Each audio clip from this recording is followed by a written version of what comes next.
আল্লাহু আকবার, আল্লাহু আকবার। একটা শিশু প্রথম যে শিক্ষাটা লাভ করে সে তার পরিবার থেকে লাভ করে। একটি শিশু পরিবার থেকে তার প্রথম শিক্ষা পায়। শিশুকাল থেকে সুশিক্ষার বড় প্রয়োজন। শিশুরা হলো জাতির ভবিষ্যৎ। তারা একদিন দেশের নেতৃত্ব দিবে, সমাজ গঠন করবে এবং দেশকে এগিয়ে নিয়ে যাবে। তাই তাদের সুশিক্ষা দেওয়া বাবা মার বড় কর্তব্য। কেবল বড়রা নয়, বর্তমানে শিশুরা মোবাইল ফোনে চরম আসক্ত, যা তাদের শারীরিক ও মানসিক বিকাশে বড় বাধা হয়ে দাঁড়িয়েছে। 5 থেকে 7 বছরের শিশু, এমনকি 2 থেকে 4 বছরের শিশুরাও এখন স্মার্টফোনে আসক্ত হচ্ছে। দীর্ঘ সময় স্ক্রিন দেখা, গেম খেলা বা কার্টুন দেখার কারণে চোখের সমস্যা, কম মনোযোগ, ঘুমের ব্যাঘাত, জেদি স্বভাব এবং স্থূলতার মতো সমস্যা বাড়ছে। এমন পরিস্থিতিতে ব্যতিক্রম কিছু দৃশ্যপট থাকে আমাদের সমাজের মধ্যে। মধ্যমহালী শহর 38 নম্বর ওয়ার্ড হজরত কোরবান আলী শাহ নগর হাজী মোহাম্মদ হোসেন সওদাগরের বাড়ির মোহাম্মদ আবু সঈদের পুত্র আবদুল্লাহ হুজাইফা জারিফ 7 বছর বয়সে গেল রমজানের 30টি রোজা রাখার পাশাপাশি জামাতের সাথে নামাজও আদায় করার নিরন্তর প্রচেষ্টা। সে নৌবাহিনী শিশু নিকেতন পরিবারের প্রথম শ্রেণীতে অধ্যয়নরত। একই ঘরের মৌলানা মোহাম্মদ আবুল কাসেমের পুত্র মুস্তাফা হোসেন তাইমুর 9 বছর বয়সে 30টি রোজা রেখেছে। সে স্থানীয় মাদ্রাসায় তৈবিয়া ইসলামিয়া সুন্নিয়া ফাজিল মাদ্রাসার 3য় শ্রেণীর ছাত্র। উভয়জনের রয়েছে কোরআন শিক্ষা। আশহাদু আল্লা ইলাহা ইল্লাল্লাহ, আশহাদু আল্লা ইলাহা ইল্লাল্লাহ। আল্লাহুম্মা সাল্লি আলা সাইয়্যিদিনা মুহাম্মাদিন ওয়া বারিক ওয়া সাল্লিম।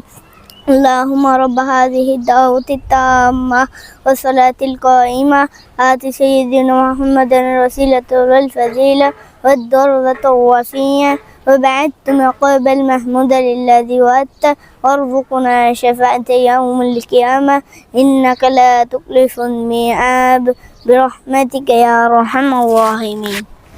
الحمد لله رب العالمين الرحمن الرحيم مالك يوم الدين إياك نعبد وإياك نستعين اهدنا الصراط المستقيم صراط الذين أنعمت عليهم غير المغضوب عليهم ولا الضالين। মোবাইল আসক্তি ক্রমান্বয়ে বৃদ্ধি পেলে জাতি মেধাশূন্য হওয়ার সম্ভাবনাও রয়েছে। সংকট উত্তরণে সমাজের বিশিষ্টজনরা মনে করেন শিশুদেরকে ভালো কাজে উৎসাহ প্রদান করা, তাদের প্রতি পরিবারের যত্নশীল হওয়া জরুরি। প্রথমত তাদেরকে ভালো কাজে প্রশংসা করতে হবে, দ্বিতীয়ত তাদের ভুল হলে শুধরে দিতে হবে, কিন্তু তাদেরকে হতাশ করা যাবে না, তৃতীয়ত তাদেরকে নতুন কিছু শেখার সুযোগ করে দিতে হবে। বিশেষ করে পূর্বধারা পরিবারের প্রতি আমার কৃতজ্ঞতা জানাচ্ছি। এই ধরনের কন্টেন্ট আপনারা তৈরি করতেছেন, উদ্যোগ নিয়েছেন। আসলে আগে দেখা যাচ্ছে যে আমরা রমজান মাসে পত্রিকা করলে দেখা যেত অনেক শিশুরা রোজা রেখেছে 30টি, সব করে মা বাবা পত্রিকায় দিত, পত্রিকায় আসতো, সাংবাদিকরা এগুলো কাজ করতো, কিন্তু এখন সেগুলো হারিয়ে গেছে আমাদের মাঝে। যার কারণে আসলে আমাদের শিশুদেরকে ভালো কাজের দিকে উৎসাহিত করতে পারছি না। এই যেমন আমাদের শিশুরা এখন মোবাইল গেম নিয়ে আসক্ত। মোবাইল গেমে এক এক ঘরে আমাদের 3টা-4টা করে প্রত্যেকজনকে অ্যান্ড্রয়েড মোবাইল হাতে আছে। আমরা শিশুরা ভাত না খেলে মোবাইল দেখায় ভাত খাওয়াচ্ছি। আমরা শিশুরা কান্না করে তাকে গেম দেওয়ার জন্য, গেম করার জন্য, অথচ আমরা তাদের এই যেমন নামাজ, কালাম, সূরা, ফাতিহা, বিভিন্ন আরও অনেক প্রতিভাবান শিশু আমাদের মধ্যে, যাদের প্রতিভাগুলো আমরা যত্ন করতে পারছি না। তাদেরকে আমরা প্রতিভার সাথে তাদেরকে একটা পুরস্কৃত করা, তাদেরকে উৎসাহিত করা, এই জিনিসটা আমাদের মধ্যে আস্তে আস্তে বিলুপ্ত হয়ে যাচ্ছে। যার কারণে আমাদের শিশুরাও আস্তে আস্তে মেধাশূন্য হয়ে যাচ্ছে। তাদের মেধা ভালো কোনো কাজে তারা উৎসাহ পাচ্ছে না, যাচ্ছেও না।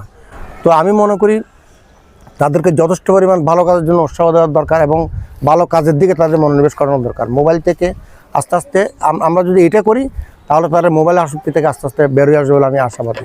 যেভাবে আমাদের বাচ্চারা মোবাইলে আসক্তি হয়ে গেছে, আমি মনে করতেছি এটা আমাদের জাতির জন্য, সমাজের জন্য একটা বড় অভিশাপ এবং বড় অশনির সংকেত। ওদের লেখাপড়ার যত্ন, লেখাপড়ার পাশাপাশি ওদের আচার আচরণ সব কিছু যত্ন নেওয়া আমাদের দরকার।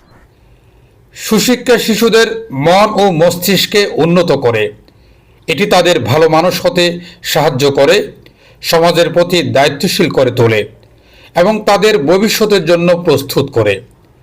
শিশুদের ভালো কাজে উৎসাহ দেওয়া আমাদের সমাজের প্রত্যেক নাগরিকের কর্তব্য।